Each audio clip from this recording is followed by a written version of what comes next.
Y'all remember that time Goku and Piccolo had to get their license? Of course y'all do. Even if you didn't watch the exact episode, these outfits are iconic. Dragon Ball drip was something else, man, but that's a topic for another day. I'll be real, I was one of those individuals who didn't watch this episode growing up. So I randomly decided to sit there and dive into the word that scares a lot of the anime community. There was one thing about this episode that always threw me off though. How did Piccolo get dragged into this? Chi-Chi is on her way home from grocery shopping and almost dies in the process because she gets chased by a beast near the end of a cliff. I gotta hand it to Chi-Chi though. She is burning every track star in the world moving like this. While this is going on, Goku, Gohan, and Piccolo are straight chilling. They're enjoying nature. Guys. Gohan's doing some old school fishing and Piccolo meditates trying to maintain his aura. Yes, Piccolo, we see the fit. And I really like how Piccolo is enjoying the moments of peace with them. He's really embracing his uncle role and becoming part of the family. Chi-Chi finally gets back home to start holding the house down by making food for everybody. But she is validly frustrated. But what tips her over the edge is this next scene right here. It is funny. Goku gets back with everyone as jolly as can be, and the first thing he does is hit the old dad trick. He takes off his clothes before reaching his room, mind you, and throws it on the dining table and makes a request that Chi-Chi cleans the clothes. Now of course, I'm sure Goku does this all the time, but what makes this scene hilarious is that Goku blatantly says out loud how vile these clothes smell with a smile on his face, and proceeds to note, easy on the starch. Goku, you didn't even ask how her day been. Nah, he's wildin'. This sends Chi-Chi over the edge and she spazzes, saying how life is difficult without a car and how much easier it'd be with one. Goku hits the I would if I could, and that's where this episode truly begins. Chi-Chi says that Goku can't be the only man without a license, and Goku hits the man, that's not even true, what about him? Piccolo gets caught lacking, and Goku throws him under the bus. This is L-Man's behavior. We all know he did this though, cause he probably wanted Unk's company around. We head to the DMV, and when Goku arrives, look who's already posted up. He can't keep getting away with this. These are not even his clothes, but he's got that chunk on. And you know it's true, because who told him to put the hat on backwards? We meet the DMV instructors, and just to give a quick rundown, this old man over here is Mr. If it says 30 miles per hour, go 30 on the dot.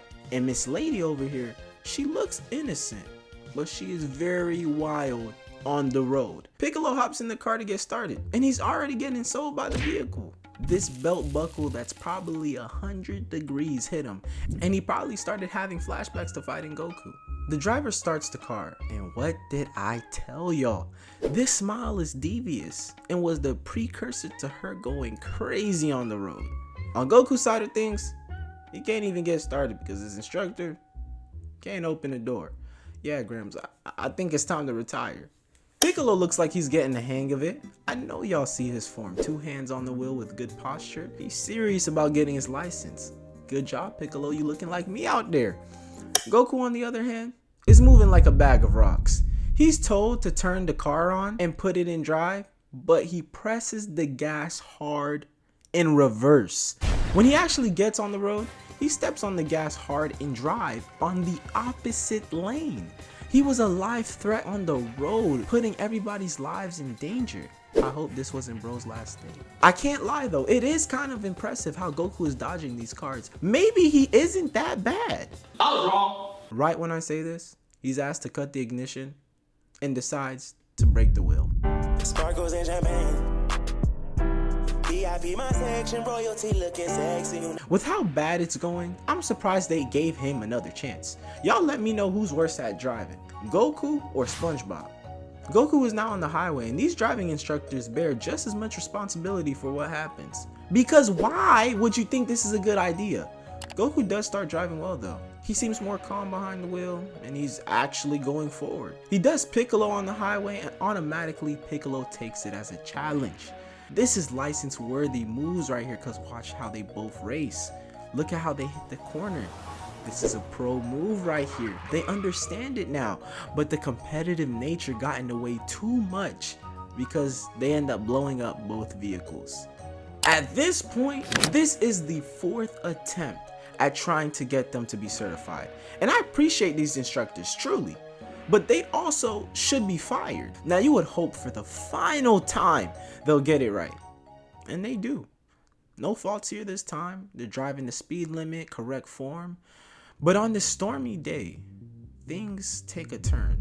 A bus packed with kids are put in imminent danger when an avalanche head towards them at full speed. Goku gives up on passing the exam and Piccolo follows suit, and they both display the perfect example of locking it. Their demeanor changes and they are on go mode. They both halt the bus from the bottom. While Piccolo holds down the fort, they both use ki blast to destroy the avalanche.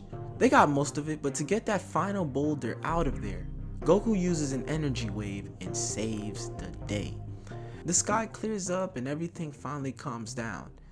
And after it does, Goku's really got the nerve to ask if they can have one more chance. You already know what answer he got. Nope. And Piccolo in the back acting like he didn't care. He want to know if he got his license too.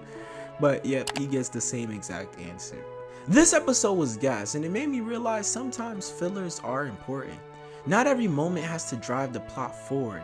An episode or two between arcs like this really slow the pace down and gives us time to appreciate and grow with the characters. I like Dragon Ball's story, but the reason why I personally have it over animes like AOT and others is because of their characters. I get a chill, cozy feeling watching Dragon Ball, and that's what makes it great. Y'all let me know some of y'all favorite fillers. I definitely need to watch some of these gems. If y'all enjoyed this video, make sure to like and subscribe and join the fam, come on. But thanks for watching, God bless, and peace.